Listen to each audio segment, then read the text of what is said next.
Romanos 13. ¿Cómo vivir antes del fin del mundo? El capítulo 13 de Romanos, Pablo trata tres temas profundamente relevantes para la vida del creyente en todos los tiempos. En primer lugar, el principio del respeto a las autoridades y buen comportamiento civil que debe ser experimentado por todos los creyentes. Además, habla de la importancia de la obediencia a los mandamientos de Dios en relación con el prójimo y finalmente un estilo de vida apropiado de los que esperan el regreso de Jesús.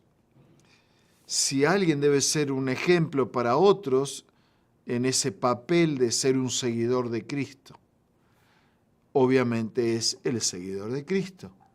Desde los tiempos apostólicos en la sociedad compleja del contexto griego-romano eran comunes los tumultos, levantamientos, confusiones, estimuladas por personas que poseían un espíritu natural de rebeldía. Y en ese contexto complejo, Pablo explica que en la mayoría de las veces las leyes del Estado sirven para protección de la sociedad y que los que no temen a las autoridades son los que infringen las reglas que mantienen el buen funcionamiento de la vida pública. Entonces, ¿cuál sería la conducta apropiada del cristiano?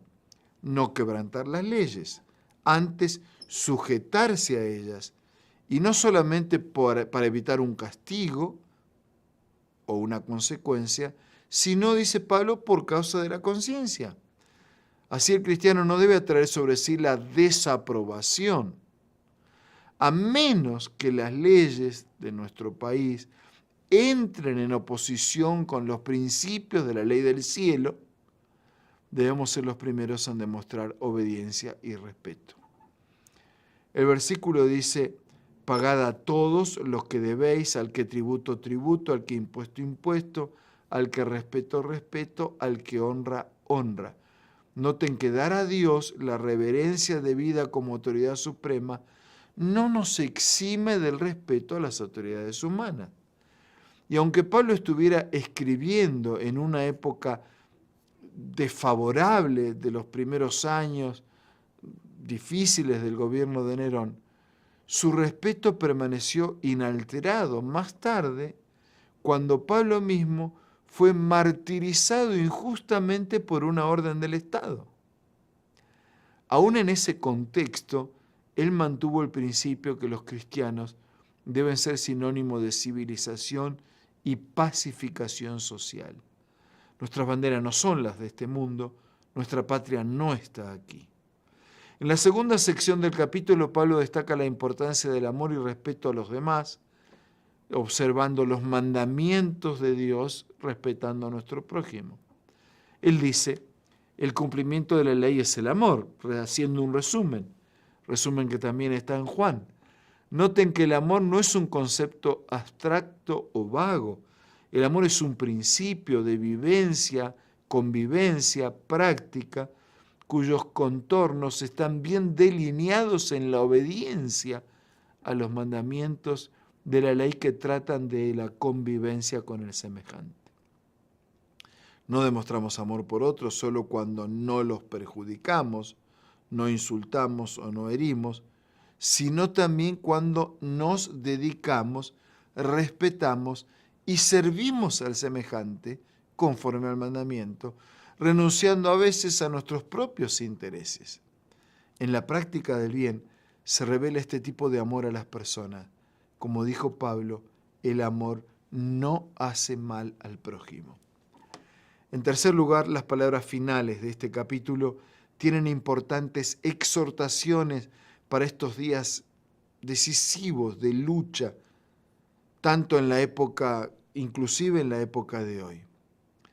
La segunda parte del versículo 11 dice: es ya hora de levantarnos del sueño, porque ahora está más cerca de nosotros nuestra salvación que cuando creímos.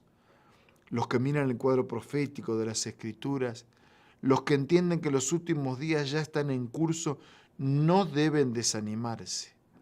El tiempo profético está avanzando, estamos cada día más cerca del fin. En este tiempo intermedio necesitamos tomar una posición de acuerdo con la luz de la palabra que ilumina nuestras vidas. ser vigilantes, estar atentos, despiertos. El versículo 12 dice, desechemos pues las obras de las tinieblas y vistámonos de las armas de la luz. Es tiempo de vivir según la luz. Debemos vivir en armonía con la luz de la palabra. No debemos tener nada que esconder de los hombres, porque a fin de cuentas no podemos esconder nada de Dios. Y la clave para tener éxito aún en días difíciles está presentada en el versículo 14. Vestíos del Señor Jesucristo. En síntesis, en el capítulo de hoy aprendemos que los cristianos deben ser respetuosos con relación a las autoridades humanas debidamente establecidas, en la medida en que eso no esté en desconformidad con la autoridad y las leyes de Dios, lo cual siempre será prioridad. Cuando estamos en contacto con nuestros semejantes, debemos practicar el principio de amor según la orientación de la ley de Dios. Y en tercer lugar, debemos ser vigilantes, viviendo un estilo de vida apropiado para los que esperan la gloriosa manifestación y venida del Hijo de Dios. Como súbditos de su reino, necesitamos vivir como Pablo, en la expectativa que ahora está más cerca de nosotros nuestra salvación que cuando creímos. Vive con seguridad. Vamos a orar. Señor, danos una experiencia de vida segura, confiada, enraizada en tu palabra, en tu voluntad, en tus promesas. Ayúdanos en todo lugar, en todo momento y en todas circunstancias a vivir fielmente como hijos tuyos, amando al prójimo, amando a Dios por sobre todas las cosas y preparándonos para tu regreso. Oramos, agradecemos en el nombre de Jesús. Amén. Muchas gracias, amigos. Un abrazo. Hasta mañana, si Dios quiere.